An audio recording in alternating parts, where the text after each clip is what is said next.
I don't know why this is not starting. That is strange.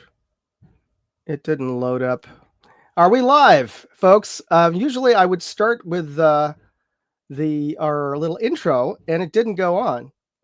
So I don't know if I hit the live button and we are live. If I am, and didn't get the intro started in there, maybe I'll just do it now, just for everybody else's sake, and just so that you can experience the usual our usual show here. But let me just hit the our little intro graphic.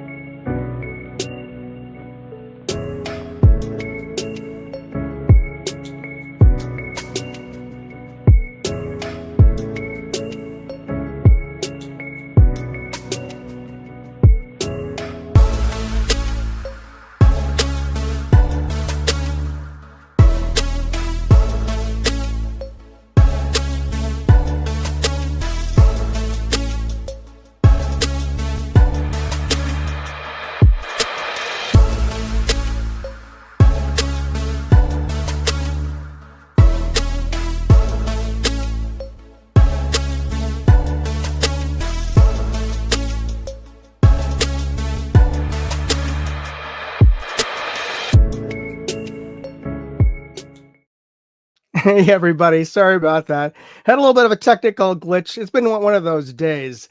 Everything from my website going a little wonky to that sort of cascading into ill-prepared to start this video. And just before we started, of course, as you saw, it started with me just actually being live rather than starting with my usual intro. So pardon those technical malfunctions, but this is all live and this is all part of the fun, right? So but let's get started. And as usual, this show is sponsored by my sponsor, Aura.com, which is an online cybersecurity company that I use to help protect me while I'm on the web. And what's great about them is you get a bundled bunch of services, which include credit monitoring, fraud alerts, spam blockers, and VPN and a data broker removal service, which is really great because your personal private information is being bought and sold every day by these data broker companies out there. And to be honest, one of the biggest data brokers out there is Google. So if you have a Gmail account, I know some of those things you just can't get away from, but there are other companies that buy that information from Google and then in turn sell it to just everybody else out there. Everything from political organizations, anybody who wants donations from you, as well as marketing companies that want to sell you stuff. And who knows, some people with more nefarious reasons to want to know who you are, your name, your physical address, your phone number. That's some information you'd rather not be out there. And so you can use Aura. Well, there's other companies out there to offer similar services, but Aura bundles all of this into one service for one fee. Which is great. And also, if you use them, if you use my link, aura.com/moondog, you get to try them out for free for 14 days. So you don't try them out for free. That's all I'm telling you. Try it out. And all the more reason, I think I mentioned this last time. I just got this in the mail from this company, Change Healthcare, and I have no idea actually who they are because they're not my health insurance company.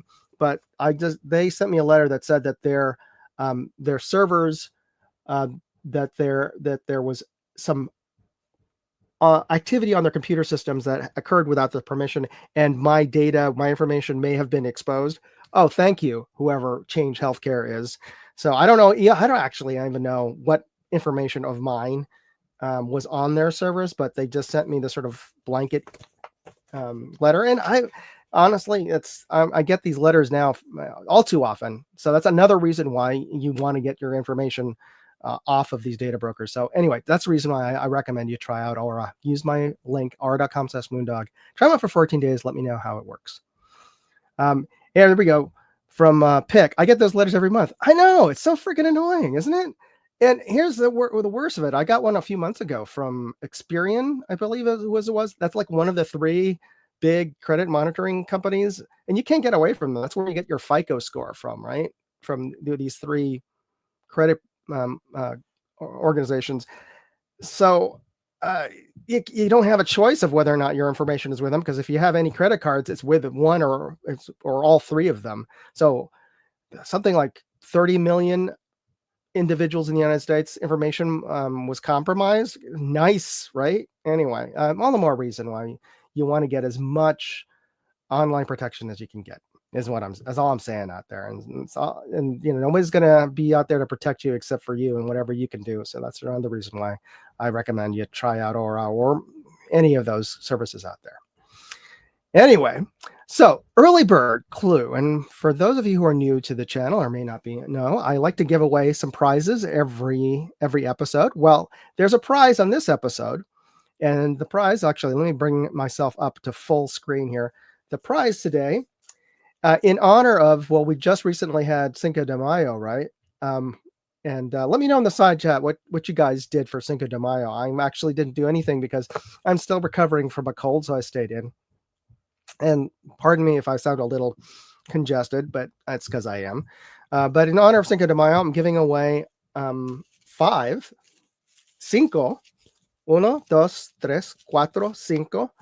of these patches from Aguila Ammunition.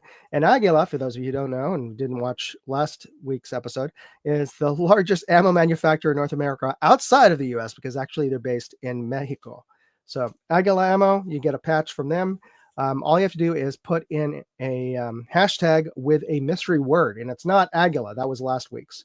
So the mystery word, and here's a clue, is we're going to bring that screen back up. The word is related to this visual clue. And what you're seeing here is a gold coin. And this gold coin is known for the image on its tails, its opposite side. So hashtag word, put it on there on the side chat, and the software will automatically enter you into the drawing that we have at the end of the show. So, all right. And I want to thank everybody for joining us. And we'll start with from the top. Vadim was the first one who posted up there. Hi, Vadim. We got Mark. We got Pick. We got Tim. Don't worry, Tim, you're not late, really, because I was a little late. We got J Delta. And we got, let's see here. We got David. We got Hillbilly. So thanks everybody for joining us over here. So yeah, get your hashtag in and you can win one of these cool Aguila patches. And I've got 5 of them in honor of Cinco de Mayo, which we already passed. So, okay. All right. Now let's get on to the new videos. And also I just wanted to mention that on today's episode, and I'm sorry I didn't get a chance because it's one of those days I've been with all the technical issues, is that I meant to post up a bunch of notices on my socials and everything about the topic for today. And that is going to be about gold and precious metals, because I had questions and I wanted to find out more about that. But I won't get too far ahead of myself. But that's going to be the topic of today: gold and precious metal collecting, or hedging, or whatever you want to call it for yourself. And we'll get through our videos from last week so we can get into that topic with a special guest. All right. So on my Moondog 2A channel, I posted 2 videos this weekend, and one of them was for this very, very affordable LPVO, which I actually have it right here with me. This is an easy shoot 1:6 second focal plane LPVO. And the feature set on this and the build in terms of how it's constructed is actually pretty nice and surprisingly good for an LPVO that on Amazon right now is going for, I saw it for about 109, but it's got one of those buttons that may or may not appear unless you're an Amazon Prime member, because I don't know. I'm an Amazon Prime member, and sometimes the buttons appear for me and not somebody else. So I'm assuming it's because I'm Amazon Prime. I don't know, but you can tell me if mine is showing that you can get 10% off if, and so that brings it down to just under to $99. So, or just $100. So that's a really inexpensive LPVO. And I posted up a review of a test and a review of that LPVO. And let me just share a short video from that with you. All right, we are looking through the Easy Shoot 1 to 6 at its lowest power of 1 to get our best overall view, but that is a bit distorted around the outer edges. We're getting kind of a fisheye effect, a bending of the image, and when I bring objects in and out of the scope view, like the teal car there on the left, I'm seeing a change in both size and position of that car ever so slightly. If we look at the telephone pole there in the center, as I bring it out to the edge of the scope image, there's a bit of a bending of that pole. Now this is going to be pretty typical of budget optics, which this certainly is one. And I have adjusted the sharpness focus as well as I could using the diopter. Now I'm going to bring this all the way up to its maximum magnification, and we're going to take a look at the top of Mount Davidson there, which is about 1,400 yards away. And what I can see here is a notable softening around the outer edges. It's not equally sharp from center to the outer edge. And you can see some chromatic aberration in the tree line, which is silhouetted against the sky there. And I can see the trail marker sign on the top of the hill there, which is about a 3-foot-ish sign on top of a pole. But if I didn't know what that was and where it was, I think I'd be hard-pressed to identify that object with the scope at this distance. So there you go. This certainly is a budget LPVO, but for $100, you're not going to get much better than this. I mean, you can get. Let me just say, you can get better glass than this for sure, but it's not going to be as cheap as $100.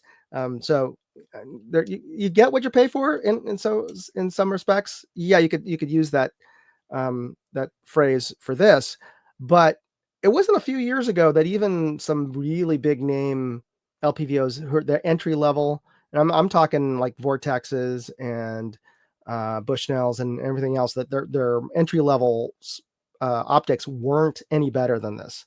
So, and they were much more expensive than this. So, yeah, if you have a $100 budget or you just want some usable optic for plinking at 50 yards or even 100 yards, or just doing some air gun hunting or whatever, you don't want to drop a couple of $100. It's not bad. So that's with the video that I posted on that. And Tim said, I don't buy enough to justify a Prime subscription, and that's fair. If you don't buy a lot of stuff from Amazon, and the benefit of Prime is that you get free shipping. Oh, well, there's another benefit though. If you like streaming, and I mean, if you stream shows and things, you do get you get Amazon Prime movies and shows and stuff included with your Prime membership. So that saves you money if you that way you don't need to buy another streaming service. Unfortunately, a lot of the new shows nowadays get partitioned off, so that if you want to watch some certain show or series, then you have to sign up for Netflix, or you have to sign up for Apple Plus or whatever. That's not the way it used to be. But in any case, if you were Amazon Prime member, and I have been for a long time, I've avoided having to go and sign up for other streaming services for the most part, just because I get enough shows that I want to watch on Amazon Prime anyway. So to me, it's just added value. But I still, unfortunately, the rest of the family outside of me still wants to watch shows on some of those other streaming services. Maybe we'll do a show just talking about the annoyances of streaming services. How do you like that? Let me know in the comments if you'd like to see an episode where we just bitch and moan about streaming services and the best ways to get around them. But I started doing digital streaming just to avoid paying for cable fees. So for those of us who remember that, Pick says, Pick, $100 is pretty good for any optic that works. I spend that on eggs every month. Yeah, nowadays especially, right? Okay. So getting back to our videos here. Their slides. So I said I posted 2 videos on my Moondog 2A. Well, the other one was an ammo test, where I've been actually kind of putting this off because I've had so many videos, especially from SHOT Show, that I still had to get through. But I've actually been testing budget ammos on my Ruger precision rimfire rifle, and because that's one of the rifles I like to shoot, or let my kids shoot along with me at the range. And I've been trying to find a good ammo that rifle likes. That doesn't cost me a lot of money. Yeah, sure, I could buy some really nice match grade ammo, SK or Lapua or whatever, and special order that. But yeah, if I'm going to go every other weekend or so, I don't want to spend $20 for a box of ammo for rimfire ammo. I just want to go to my local sporting goods store and buy an ammo that shoots well in it. So that's the reason. Oh, I forgot that my laptop will now do little graphics when I make hand gestures. That's where that came from. Anyway, so I thought I'd start with everybody's go-to as far as rimfire ammo, which is CCI standard. But also, my other favorite ammo out there is Aguila, which is one of the reasons why I'm giving away these patches here. And Aguila, reason why I like it is because it's cheaper. That's the reason why I like it. Of the cheaper ammos, the ammos that are cheaper in bulk than CCI, and I like CCI a lot. It's just that I can get Aguila cheaper than CCI in my neck of the woods.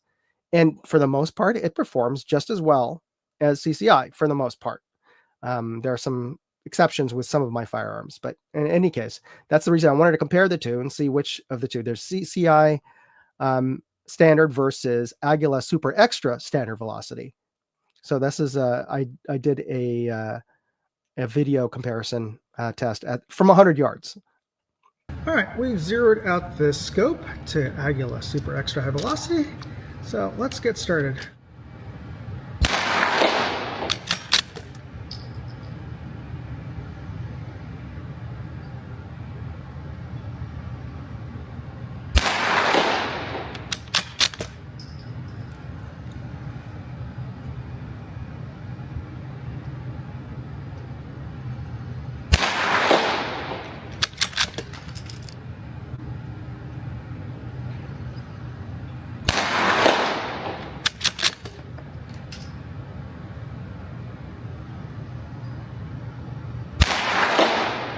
All right.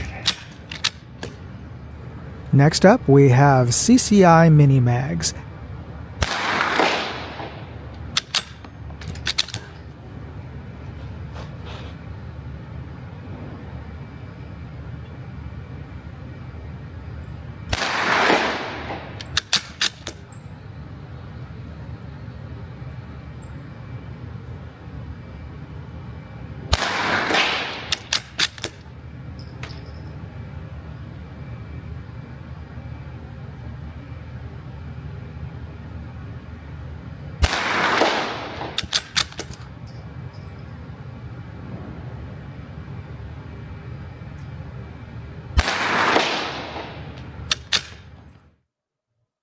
All right, you know what? I just realized you guys are seeing a little sneak peek actually, because that I accidentally loaded up the short video for my next test video, which is going to be Mini Mags versus Aguila Super Extra High Velocity. So that wasn't actually the video that I meant to show. Sorry about that, folks. Or hey, you're welcome, because that was a sneak preview. The video that I have posted up on my channel is that currently is up is the test with standard velocity of both Aguila and Super Extra standard velocity and CCI standard velocity, not the mini mags. That's going to be next week's video. So you got a sneak peek, folks.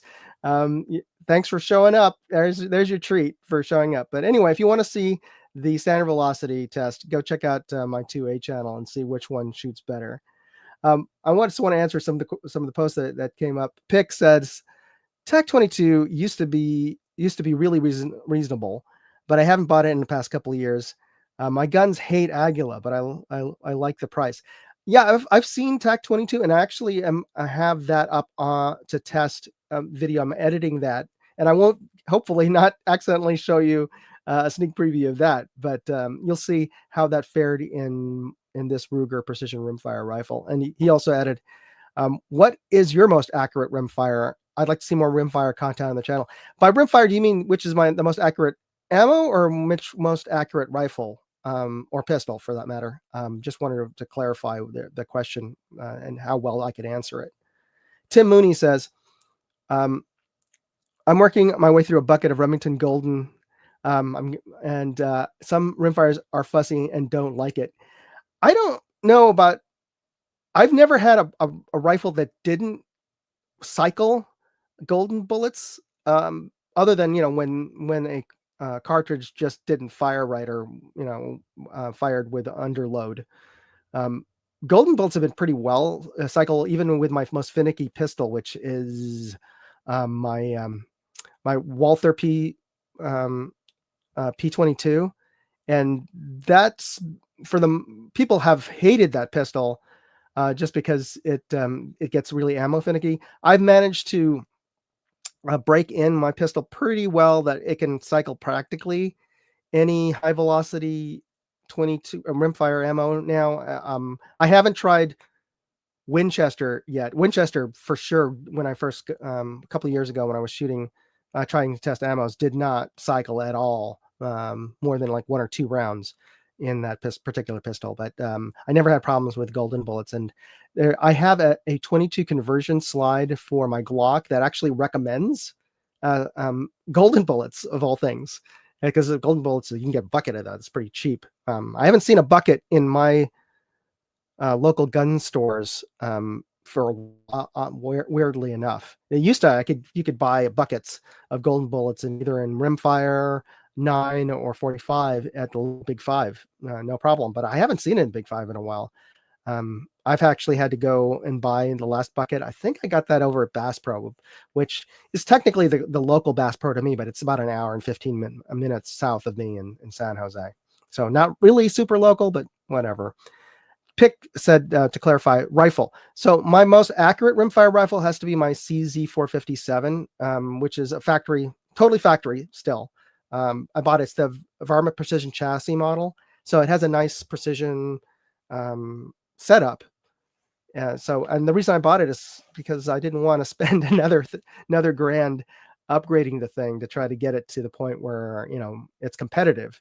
Out of the box, it's pretty close to competitive. And if you get the version of that, which unfortunately came out a few months after I bought mine, that has a precision tight chamber, that one is apparently even more precise, obviously, because of the I guess the headspace or whatever, where the grooves actually touch the lead of the bullet and start when you chamber the round.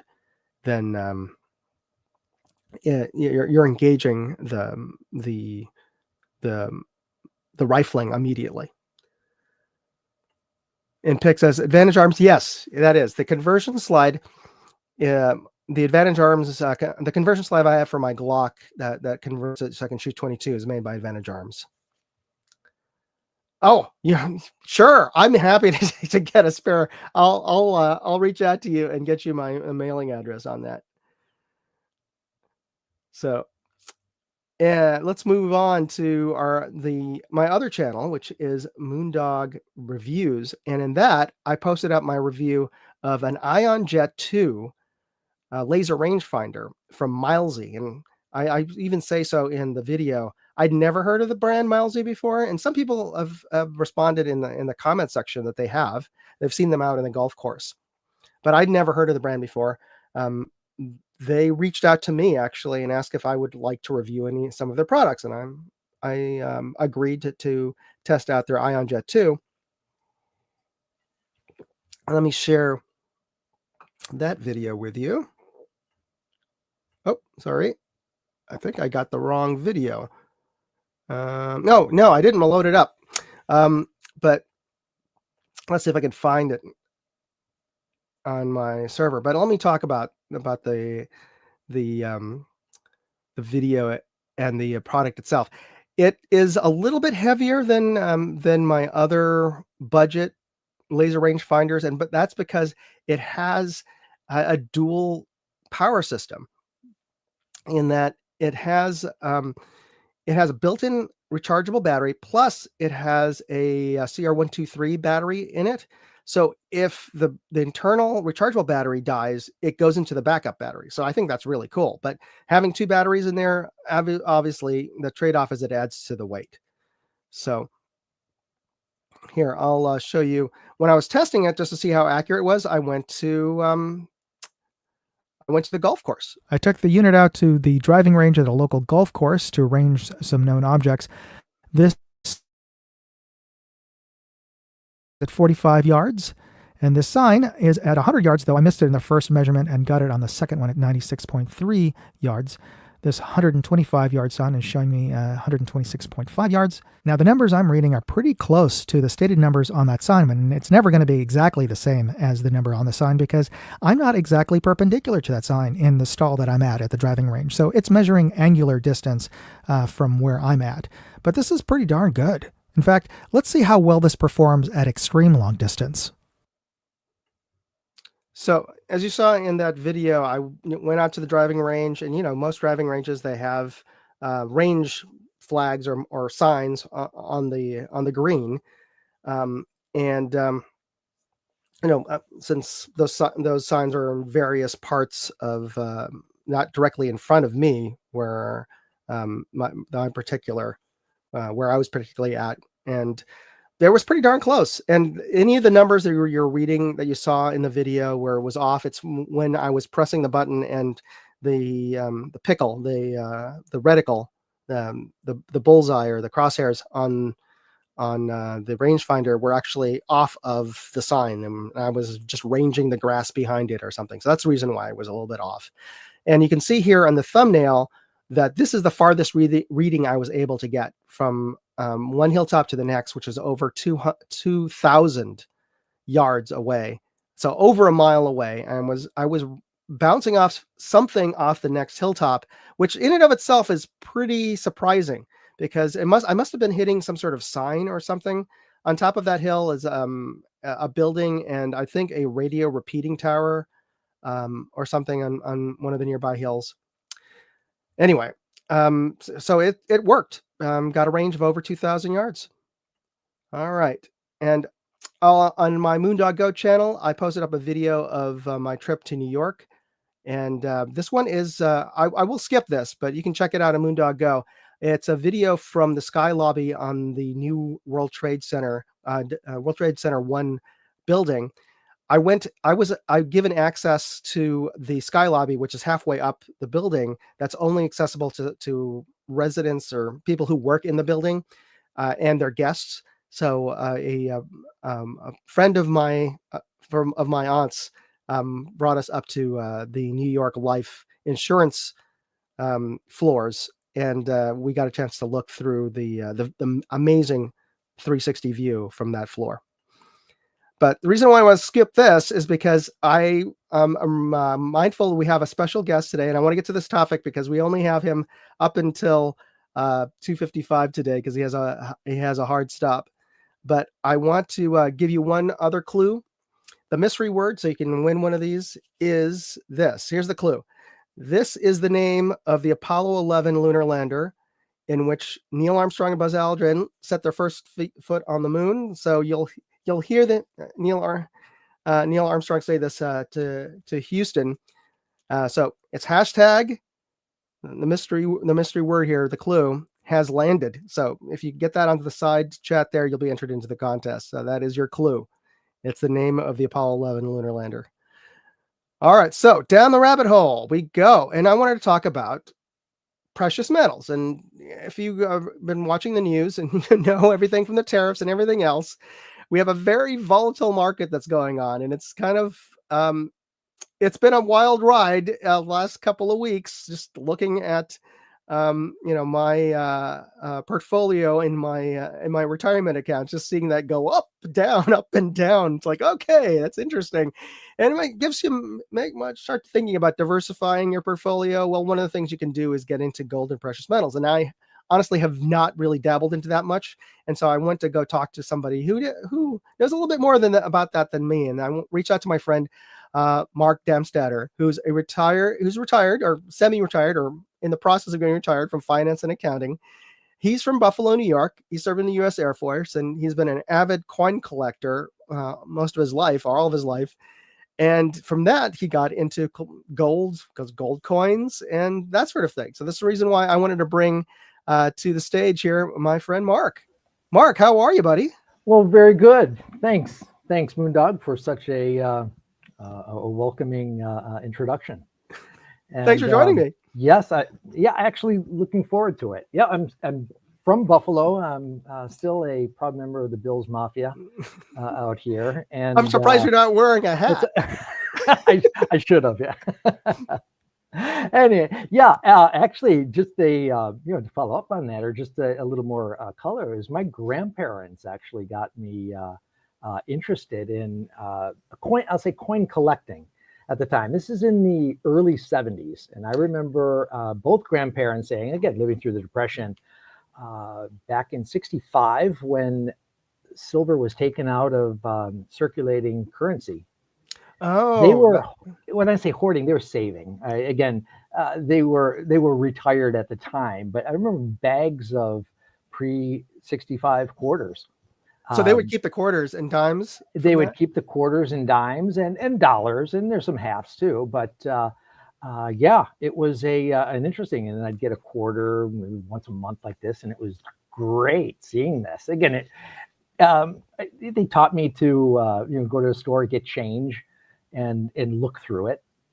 So that was the start. I mean, I had fun collecting with there was books at the time. So my grandfather, pennies, nickels, dimes, quarters, being able to stick, and that's more from a hobby.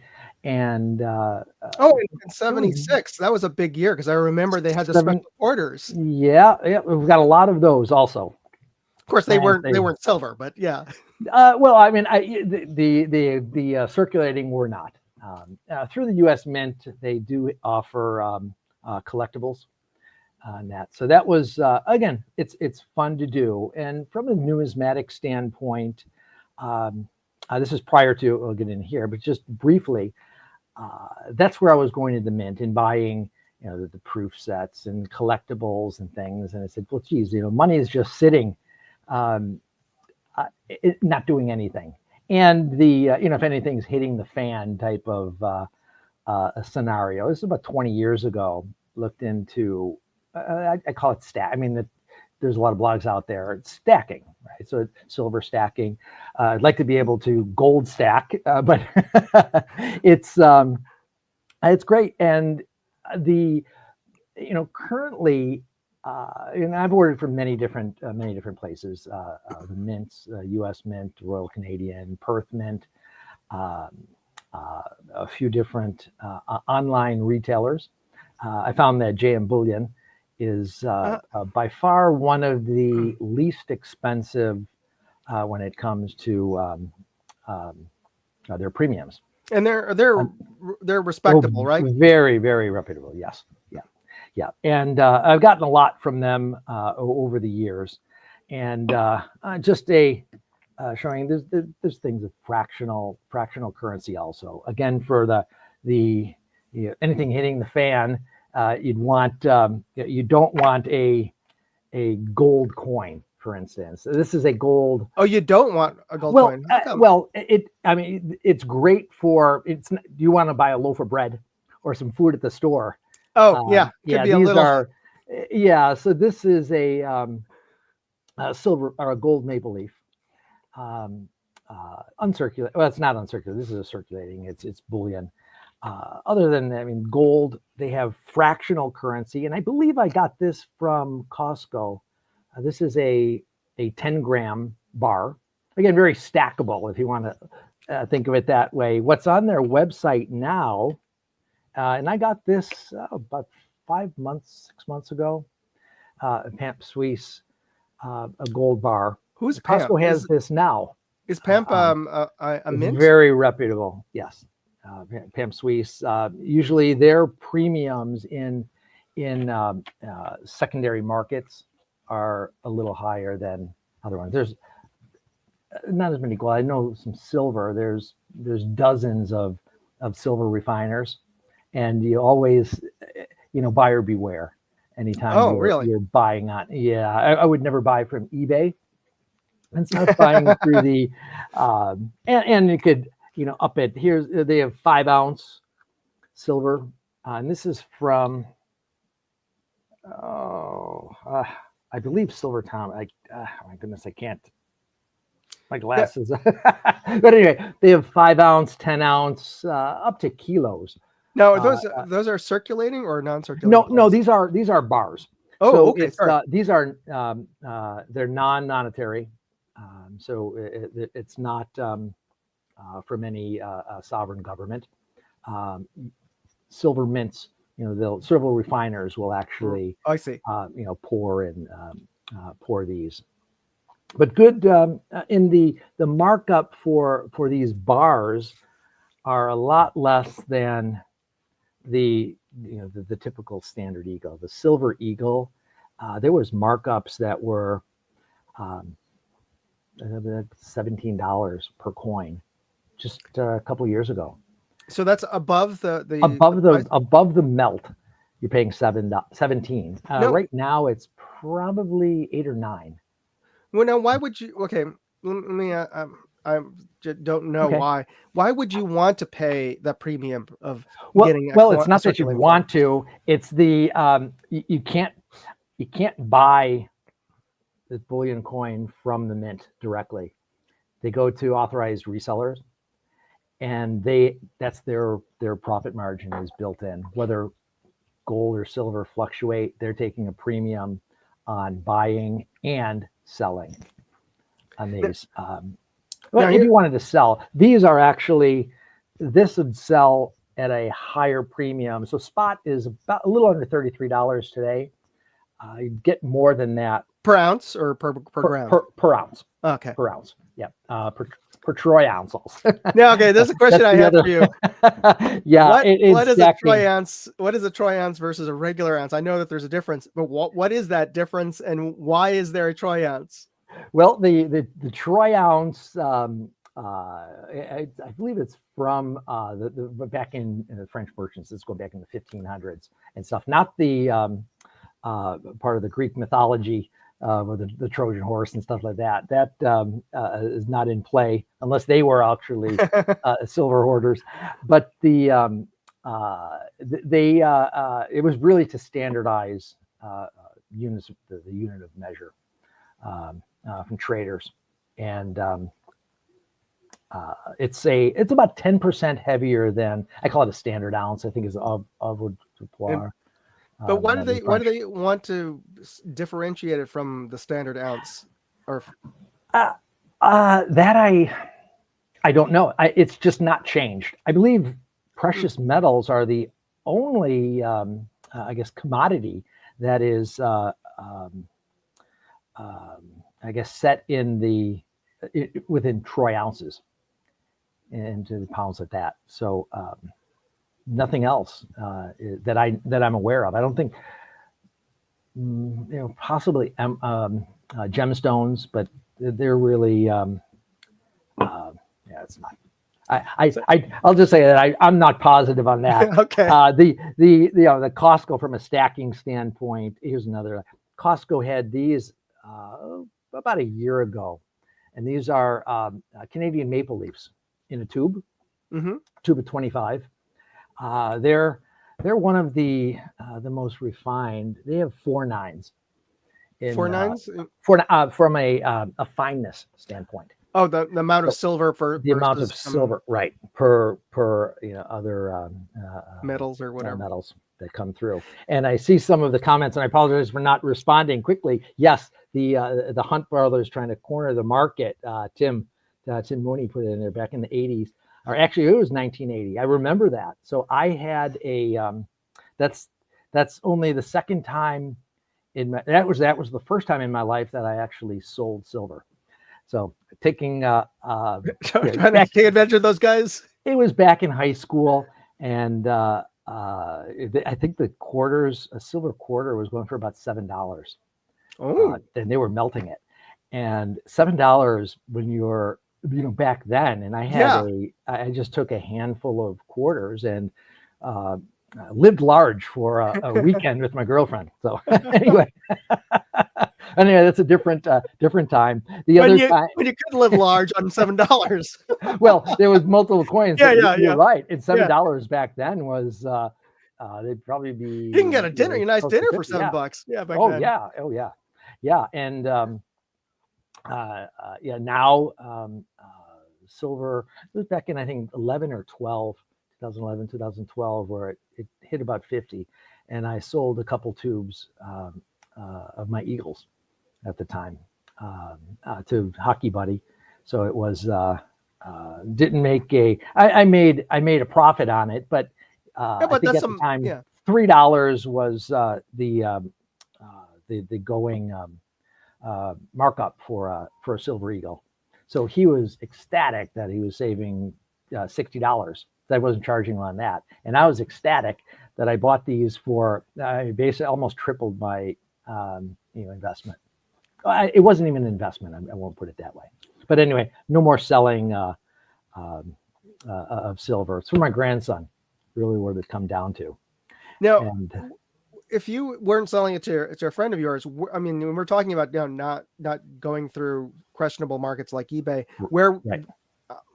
Where would you sell it to? Because I would think, a Coin dealer, coin dealer, or a jeweler. Yeah, absolutely.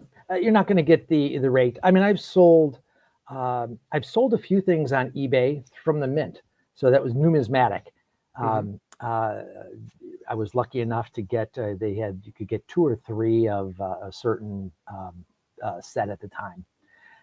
Back in, I think, 2005 or whatever. They'll have sets at the time where it's limited mintage, and I flipped that for about 2x. Just as soon as I got it, I was able to flip it for I think it was about $200. And sold it for about $400. And that was all in eBay, or that was through eBay. I bought from the U.S. Mint, but since they had a very short window of ordering, it was. But that's again, when it comes down to stacking, the Mint, what we can purchase from the Mint is not really stackable. It's more numismatic. The Mint has huge markups, and it's better from a stacking standpoint, in my opinion, is get as much of the precious metal as possible with a dollar. All right, so that's this type of. So the bars, bars, or they have coins also. They have 1 ounce coins. Those are a buffalo coin. So that's same mints. Same idea. Same idea. These, it's just at 5 and 10 ounces, it stacks. The coins, which are about the same as a dollar, about the same size. It's just harder to stack. Now, why is it harder to stack?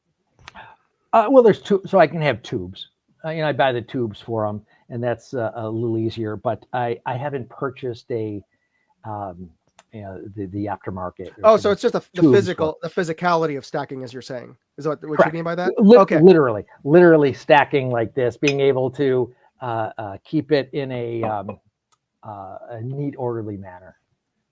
I have tubes like that, but tubes is a lot bigger than. So this is 10 ounces. So 2 of these would make a tube. The equivalent. Yeah, the equivalent. Oh, this is 25 in this one from Canadian, but the equivalent. And 2 of these are flat, and you can keep them in they slide in safes a lot easier. Bigger things I keep, off-site safe deposit box. But now, is there, aside from the numismatic aspect or the collectability of people wanting to have mint, and it's where we get the term mint condition, correct. Right?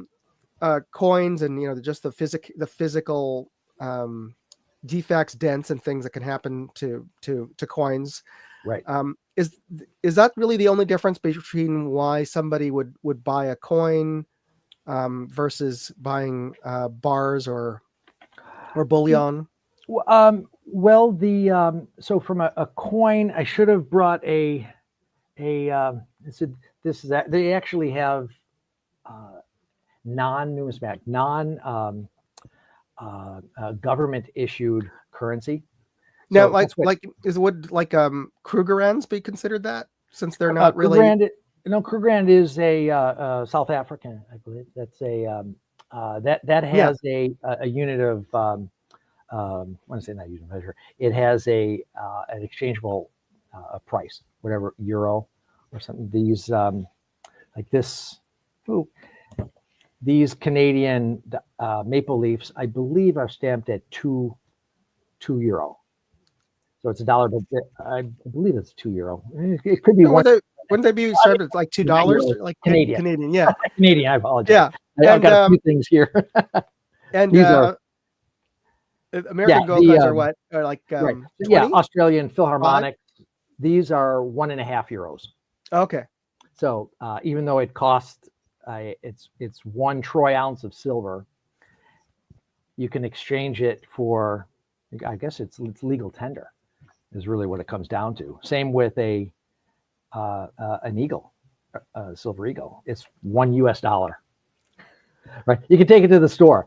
And I say that when I used to collect coin sets, I up until probably like 10 years ago, I would still find silver quarters in change, in circulation, and they were S quarters. So somebody had broken up a silver set that they had purchased from this so San it says Francisco mint. It says S on there. An S mint mark. Oh. Yeah, the silver sets. So it's probably it's interesting. Didn't know. Right?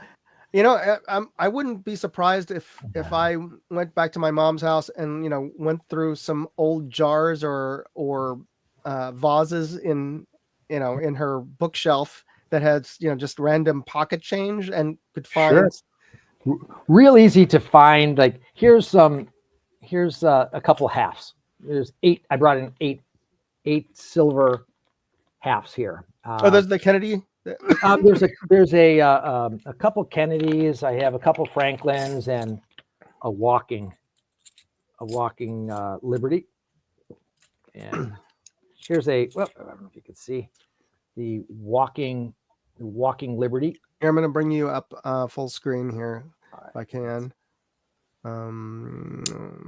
So here's a button. There we go. Yeah, these went up to, I believe, they were minted up until 47, where the Franklins took over in 48. These are it's a pretty coin. I don't know if you can see. Sorry, I'm trying to get my coin. After this mintage, they went to the Franklin. Oops. And the Franklin halves were minted till 63. And these are all 90% silver. So these actually go for about $12 right now. So wow. Actually this is about $12 in melt value. Mm-hmm. And then what a lot of people are familiar with, because it's still out, is the Kennedys. The Kennedy halves through 64 were 90% silver. And and I have there was some Ike. I didn't bring out some Ike Eisenhower dollars. Mm-hmm. Eisenhower dollars were 90% silver through 64, and then for about 5 years they were 65. I think through 70, they were 40% silver. So you're still getting this in I'll say pocket change. It was currency. So at the time, $1 was a lot when I was 10 years old. So that took me a lot to earn the dollar. But knowing now, and those are a silver dollar back then, it's like $25 melt value now. Wow. I didn't really realize that. I don't think I've seen an Eisenhower dollar in a couple of dogs' ages. Yeah, I'm sure people just take them off, and it's out of circulation from a I think more of a collecting standpoint. The Ikes when they were out. The 76. A lot of people didn't even realize that currency. I remember when I was living in New York, and I tried to use a Kennedy 50-cent piece to buy something over at the local bodega, the side grocery store, along with my change or everything else. And I don't believe it was an older coin. I think it was a newer one.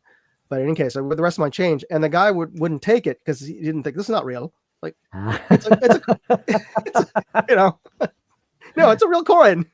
Yep, yep. That's the some people not seeing it, and I guess even from a size difference, Yeah. the the eagle, and this is a Philharmonic, No, that's Philharmonic. Austrian. Austrian. Okay. There's still 1 troy ounce. It's a little bit thicker. These are a little thicker of a coin.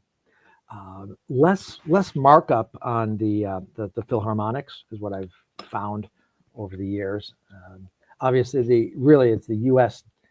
Eagle, which has the highest markup of, I'd say, stackable silver. It's not um, a proof coin or meant for numismatic value. It's really melt. Looking at melt value, and if anything hits the fan, you've got something to trade. That and ammo. Well, it's and how Pick was mentioning. I used to find this when I was a kid, going through change. It was it was a nice hobby, I guess. It kept me entertained to go through pocket change and stack them up. I'd put them up in the side like this and say, oh, there's a silver one. Just take a bunch of quarters or a bunch of dimes and here, I'll trade you. Yeah, exactly. Yeah, exactly. Because that was through the 70s and boy, in the 80s in the Air Force and stuff, it was not so much. But again, it was not too long ago where I found a silver quarter here in San Francisco in change from a store, which I'm surprised, I guess, more than anything, because I think somebody had mentioned here there is a distinct sound when silver hits, when it drops, that little ting and stuff. It's actually one of the ways to test for fake coins. Oh, the ping. A ping. Yeah. Ping it. And there's so many questions. I'm sure, and we didn't get a chance to answer everybody else's on the side here. And I apologize. I apologize for this. And I didn't join the chat, so I'm sorry, not able to answer the questions here. But I'll and one thing for one of your giveaways, what I was going to bring out is I've got it's a mahogany box from a 2009 gold double eagle that Mint had. The box itself is probably $25-$30, and I'm more than happy to give that to you in the next one. It's gorgeous box. Okay, so I will have you coin. It's not going to have a coin in it, but the box itself is it's just beautiful. Well, all the more reason to have you back here. And I know we have a hard stop right now, so I'll let you go. My grandson is, I will be picking him up. So fair enough. And I know that we'll talk in the future. And thanks, everyone. And I will join the chat next time. It's just as talking and looking off to the side here. I didn't want to talk and type. No worries. Oh, well, thank you again, Mark. I'll just let you go whenever you hit that leave button. But I just want to thank you on behalf of everybody else on the side chat. And we'll definitely have you back on again soon. Well, I appreciate it. Thanks. And I'll take care and good stacking. Keep ammo dry. I do, and it's so good. All right. Appreciate good to see you. Bye-bye. Bye-bye. All right, folks. So I want to thank Mark again for joining us. That was great. And I'm there's still so many questions I particularly have. And if you have some more questions, I would like to have Mark back on here. I still haven't gotten, really into diversifying my portfolio and to buy gold. But one of the first things that he mentioned to me that just like I went like this was like, oh, I could have bought it from Costco. And says, yeah, that's one of the cheapest places you can buy gold. They have almost no markup. And like, oh, I wish I would have known that. And especially since I have like a Costco Visa card. I don't know if that's one of those things that you don't get cash back from if you buy gold and they don't give you that. But I mean, then there's an additional incentive for me to buy from Costco because then I get some of the cash back if I use the credit card. But in any case, let me know in the side chat if you've ever bought precious metals from Costco. I think I'm going to do that next. Just like in a lot of things that the folks on this who watch this channel are into, being prepared for shit hits the fan situation. And one of them is having something that you can use to buy and trade with. And certainly, paper money is going to be a little questionable in a Mad Max kind of situation. And for the most part, even coins are. But as Mark pointed out, it's probably going to be precious metals and bullets and ammunition. It's going to be the a major medium of exchange in a barter post-apocalyptic situation. Hopefully it never gets to that, but who knows? Okay. But hopefully we'll get Mark back in as a guest sometime soon. All right, let me bring back our slides here, and let me get into our final mystery word clue. So this is the mascot and symbol of the United States and the largest bird of prey in North America. So that is what we have for our final clue here in our we got 5 of these patches going out today. So get your hashtag in on the side, and we'll be doing the drawing soon. And is it chicken?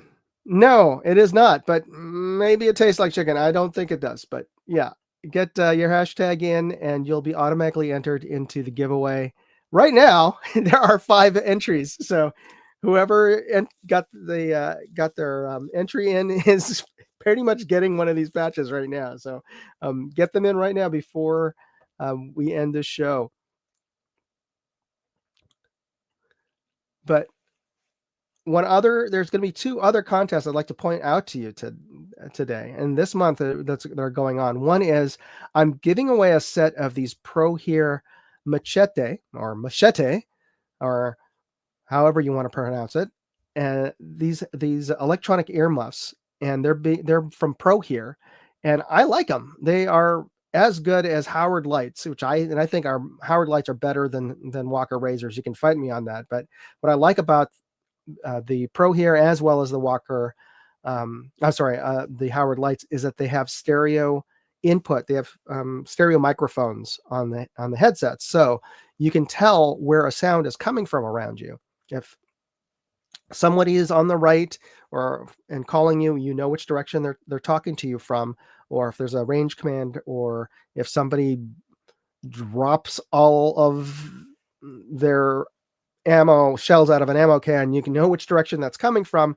And whereas with the Walker razors, sometimes you'll hear sounds from, you can't tell which direction they're coming from, or you'll pick up sounds from hundreds of yards away as clearly as something that's 5 feet away from you, which is kind of confusing and disconcerting. But that's the reason why I like the Pro Hears, and you're going to get a chance to win one. Just go to my website, and I'm going to post a link right now to the Pro Hear contest on my website. And let me just get the other link for you. And you'll be entered into the contest. It's pretty basic. It's absolutely free to enter. All you have to do is be a subscriber to my travel website, Moondog Go, and upload a screenshot to show that you've hit that subscribe button, and you can enter into the contest.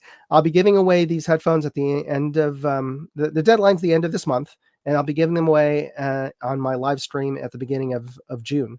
So get your entries in, and you could win a set of these electronic earmuffs.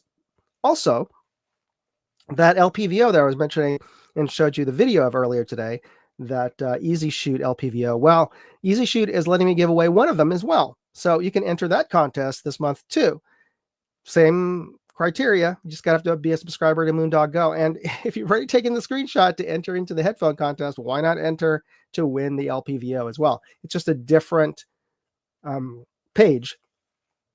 So I'm going to post up a link to that particular page, the upload page. It's a different form, just so that we know. I mean, if some people may want the LPVO and not want the headphones, and vice versa. So that's the reason why there's 2 different separate pages, and you don't get automatically entered into both of them. So you have to enter both of them separately. But you'll get an opportunity to win one of these if you want to. So just get your entries in to that contest. All right, I'm going to load up. Speaking of contests, I'm going to load up the screen for our giveaway today. And all right, so we only have 5 entries. We're going to do the drawing right now, and we'll see who gets it. All right.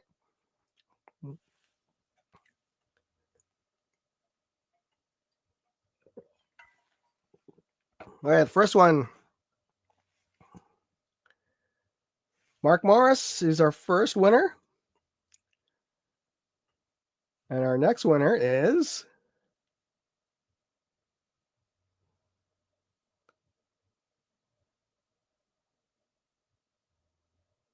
Paul. Congratulations, Paul. And our next winner is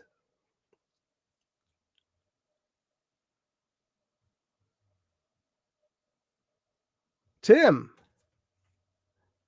Congratulations, Tim. And our next winner is going to be Vadim. And we're down to the last 2. It's either David or Pick, and it's going to be both.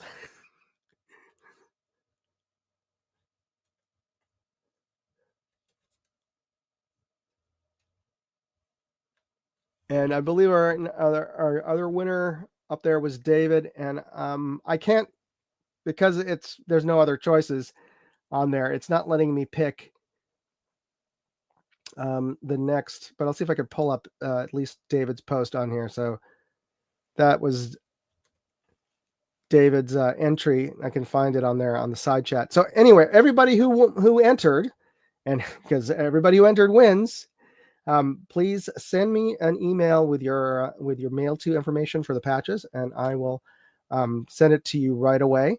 And that is, send me an email to moondogairsoft@gmail.com. And there we go. I put it in the side chat, moondogairsoft@gmail.com, and send me your mail to address, and put in the mystery word hashtag and eagle in the subject line, just so I can easily spot it. For some reason, some of you out there didn't send me an email last week, so I'm gonna hold off on sending the chips out. Some of you did, so I sent those chips out. I'm just gonna hold on to those chips until some other week. And but that's sort of the criteria. That's you got, even if you won the previous week and I'm sending you the and obviously I have your address, it's still a requirement that you have to send me an email just to make sure that you want to get that prize. Send me an email at Moondog, and send it to me at moondogairsoft@gmail.com. Tim says, I got my chip the other day. Good on you, Tim. Thanks for doing that. So send just like Tim, send your email to moondogairsoft@gmail.com, and I will get you this Aguila patch in the mail. And this is a nice little patch from Aguila, which, again, if you didn't know, is Spanish for eagle. And that is it'd be nice if these were as valuable as gold eagles, right? Anyway, thank you everybody for tuning in. I hope this was educational and had some helpful information for you in terms of just learning a little bit about precious metals collecting, or stacking, as Mark liked to say.